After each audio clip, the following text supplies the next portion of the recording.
by sheer accident, the police were either alerted to or discovered themselves a human torso wrapped in plastic at a Salford Nature Reserve, Kersal wetlands.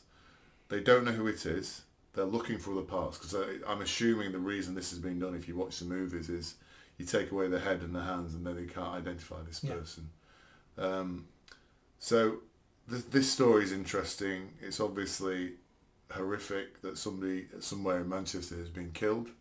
They've been dismembered, wrapped in plastic, and the police are now bumbling around trying to find other bits. What does this tell you about where we are in society and in Manchester particularly? This sounds like a plot from Goodfellas, where a gangster hit, chop him up, wrap him in plastic, and we'll put him in a swamp, and it'll decompose over the next couple of years, and we'll be fine. And that's what this sounds like. It sounds like a gangster hit. The head's missing, the arms and legs are missing. All they've got is the torso. They're now searching for the other parts of the body. They have no idea who this man is. Who would have believed that our society would fall so low that this is happening now? We're now finding dismembered bodies now chopped up in quite a fashion. I mean, this takes some doing. It's, you know, the ability to do it, the ability to transport bodies, to know where to hide them because they're going to rot away. This takes some thought, consideration and planning. I'm curious, you know, if this was a man who's just killed his wife, well, they tend not to go to these extreme lengths. This would be, he'd run away, they'd find a body at the house, it'd be a manhunt. This now looks like organised crime. Organised crime now, which is eliminating either competition or people they don't like in such a brutal manner. And we need to ask ourselves, is this the first time? Because, like I said before about that police officer, you rarely catch someone the first time they break the law. Yeah. So, and this torso was found by accident by someone walking the dog properly. It's always a dog walker. Yeah. But how many other bodies are in this wetland? Yeah. And that's what the police should be looking at. What are they going to uncover if they keep searching? Are they Yeah. going to uncover more than one? Yeah.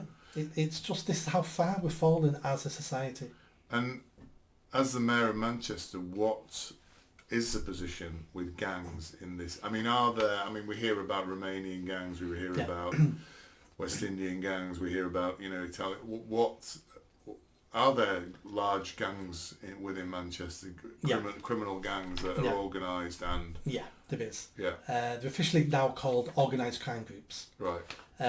There's quite a few in Greater Manchester, and some of them are multi-million pound organisations, and the people on the top of them have got £5,000 suits who don't even speak to anybody who's a criminal anymore now, because they've moved up they're now, you know, look like a respectable businessman, and they've got so many layers between them and what goes on that, you know, you've seen the mafia films. That's how it all works. These groups, they don't get their hands dirty anymore. Exactly, but you know, we will know who some of them are. It's just catching them.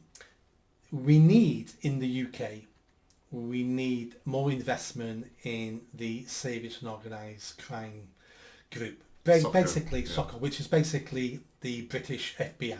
Yeah. We need more investment in them. Is that part of the Greater Manchester Police? No. So you wouldn't have jurisdiction over that? No, they're a national force to deal with organised crime. They have to be national because these groups work everywhere.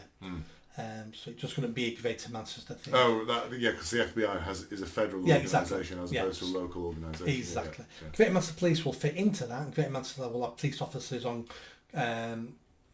who work in there, and there may be some of those officers working Greater Manchester Police to share information and do joint stuff, but they have to be a national organisation. We need to be doing more on this serious organised crime, because that's where a lot of our low-level crime comes from. Who do you think's killing each other over turf wars to sell cannabis or drugs? Who do you think's chopping up that body? Who do you think is doing all the bank fraud and the benefit fraud? Who's bringing the human slaves in to work in warehouses and car washes?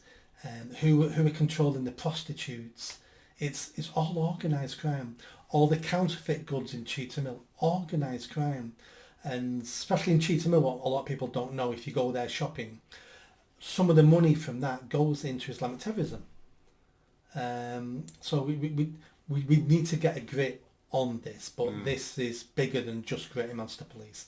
But we'll be looking at that, working in partnership with these national agencies as well. Okay.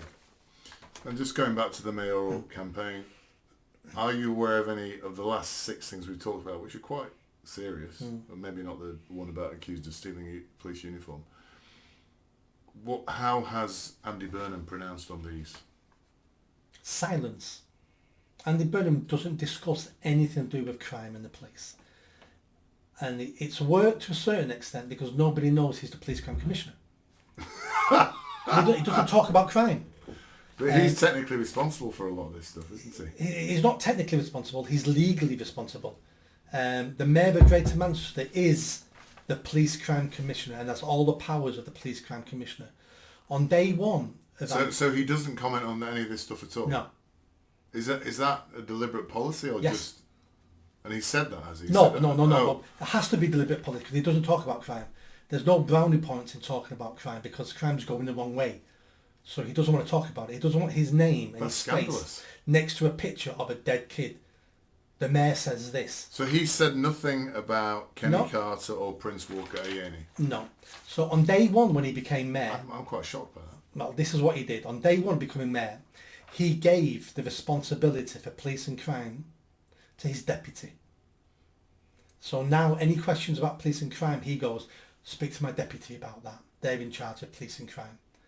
If I'm elected mayor, I will not be giving away responsibility for being the police crime commissioner. I will be the police crime commissioner because we don't need a mayor who gives the most important job of being mayor to his deputy. Yeah. Why not sack him and just have the deputy? Yeah.